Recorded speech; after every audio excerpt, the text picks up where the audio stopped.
બોમ્બે હાઈકોર્ટે હમારે બારહની રિલીઝ પર પ્રતિબંધ મૂક્યો. કેસની વધુ સુનાવણી 10 જૂને થશે. CBFC ફિલ્મમાં કરી શકે છે ફેરફાર. બોમ્બે હાઈકોર્ટે અનુ કપૂરની આગામી ફિલ્મ હમારે બારહની રિલીઝ પર 14 જૂન સુધી રોક લગાવી દીધી છે. નોંધનીય છે કે આ ફિલ્મ 7 જૂને એટલે કે કાલે સિનેમાઘરોમાં રિલીઝ થવાની હતી. હાલમાં જ પુણેના રહેવાસી એક વ્યક્તિએ આ ફિલ્મ વિરુદ્ધ અરજી કરી હતી, જે બાદ બોમ્બે હાઈકોર્ટે બંને પક્ષોને સાંભળ્યા બાદ આ નિર્ણય લીધો છે.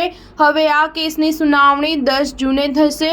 અરજીકર્તા અઝહર તંબોલીએ કોર્ટમાં કહ્યું કે આ ફિલ્મ મુસ્લિમ સમુદાયની ભાવનાઓને ઠેસ પહોંચાડનારી છે અને કુરાનને પણ ખોટી રીતે બતાવવામાં આવી છે.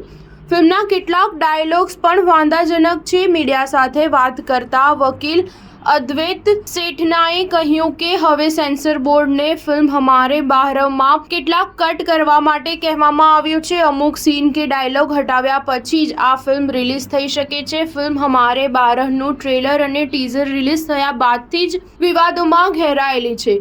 ફિલ્મના કલાકારોને જાનથી મારી નાખવાની અને બળાત્કારની ધમકીઓ પણ મળી રહી છે. આ દરમિયાન અનુ કપૂરે એક વિડીયો જાહેર કરીને મહારાષ્ટ્ર પોલીસ અને ગૃહ મંત્રાલય પાસે સુરક્ષાની માંગ કરી હતી. આ વિડીયોમાં અનુએ ફિલ્મ અંગે સ્પષ્ટતા પણ આપી છે. તેમણે કહ્યું હતું કે પહેલા લોકોએ આ ફિલ્મ જોવી જોઈએ અને પછી જજ કરવી જોઈએ. સ્ટાર ન્યૂઝ 7 હંમેશા સચ્ચાઈની સાથે.